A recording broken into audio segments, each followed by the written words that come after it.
ابھی ایک ہندو پنڈت تھے یوٹیوب فیس بک پہ، ان کا کلپ میں نے، اس میں کسی نے ہندو پنڈت سے سوال کیا تھا کہ ہم تو بھگوان کے سامنے صبح 4 روٹیاں رکھ کے جاتے ہیں، شام کو وہ 4 کی 4 ہی ہوتی ہیں، تو بھگوان صاحب کھاتے پیتے تو ہے نہیں، تو یہ کیا ہو رہا ہے؟ اس سے بھگوان تو خوش کیوں ہو رہے ہیں جب روٹی رکھی ہے؟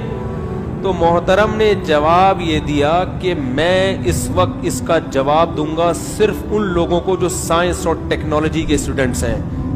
تو میں نے جب یہ سنا میں نے کہا یار یہ کوئی بڑا ہی خاندانی جواب مارکیٹ میں آ رہا ہے، کیونکہ یہ سائنسدانوں ہی کی سمجھ میں آئے گا، ہم جیسے دیسی لوگوں کی سمجھ میں نہیں آئے گا۔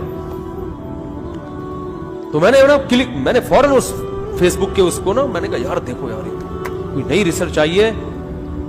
تو میں نے پھر وہ ہمارے بے تکلف دوستوں کو کہا کہ بھگوان کے کھانے کے بارے میں رپورٹ ٹھیک ہے نا، زبردست رپورٹ پیش کی ہے۔ تو اس میں ارشاد یہ فرمایا کہ یہ جو سائنس اور ٹیکنالوجی کے جو طالب علم ہے، صرف ان سے بار بار 2-3 دفعہ یہ الفاظ دہرائے، تو ہم نے کہا کہ بہت ہی زبردست مسئلہ حل کیا ہوگا۔ آئنسٹائن سے اگر میرا کوئی رابطہ ہوتا تو میں فوراً فون ملاتا کہ آپ تشریف لے آئیں اس مجمع میں۔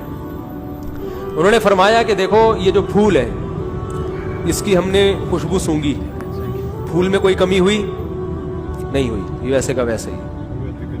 تو ایسے ہی بھگوان جو روٹی کی خوشبو ہے نا وہ بھگوان حاصل کرتے ہیں، روٹی نہیں، روٹی ویسے کی۔ تو آپ کی روٹی پہنچ گئی، تو اس کے لیے سائنس اور ٹیکنالوجی کے جو پڑھنے والے ماہرین ہیں نا، یہ خصوصی خطاب ان سے تھا۔ بھگوان یا خدا یا گاڈ یہ دنیا اس کائنات کا سب سے بڑا عہدہ ہے، یہ اس کو ہم عہدے سے تعبیر کر لیں اگر، اس میں جو اصل خدا ہے اس کی بہت بڑی توہین ہے۔ جو خدا ہے جس نے بنایا ہے اس کو چھوڑ دیا آپ نے، اور اپنے ہاتھوں سے پتھر کے بت بنا کے اپنے سامنے رکھتے ہو، پھر ان کو روٹیاں بھی کھلاتے ہو۔ اگر یہ روٹی کے محتاج ہیں تو یہ تو ویسے ہی بھگوان نہیں ہے، پھر روٹی۔ اور اصل میں تو ہم تو پھر بھی اس بھگوان سے، ان کے بنے ہوئے بھگوانوں سے اچھے ہیں کہ ہم تو روٹی کھا تو لیتے ہیں، پھوڑ دیتے ہیں۔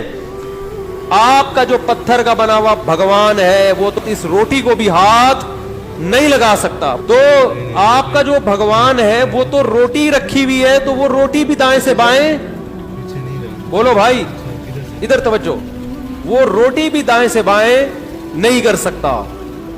آپ نے کہا ہم نے پھول سونگا، ویسے کا ویسے ہی ہے، یہ تو سونگ بھی نہیں رہا، روٹی تو وہی کی وہی رکھی ہوئی ہے۔ ارے جیسے کسی کو خوشبو پکڑاؤ فوراً ناک کے قریب لے کے سونگے گا تو نا، آپ کا بھگوان اتنی بھی طاقت نہیں ہے کہ اتنی عقیدت محبت میں خون پسینے کی کمائی سے روٹی لا کے رکھ دی تو اٹھا کے کم از کم سونگ کے ہی واپس کر دو۔ تو میرے بھائی اس پہ غضب کس کو آتا ہے؟ جس نے بنایا اس کو بھول گئے اور انہی پتھر کے بنائے ہوئے کو اس کے ساتھ شریک کر دیا۔ اس لیے اللہ نے فرمایا ہے کہ اللہ مشرک کی مغفرت نہیں کرے گا۔ اللہ چاہتا ہے میرے بندے مجھ سے محبت کریں، جو حقیقی معبود ہے۔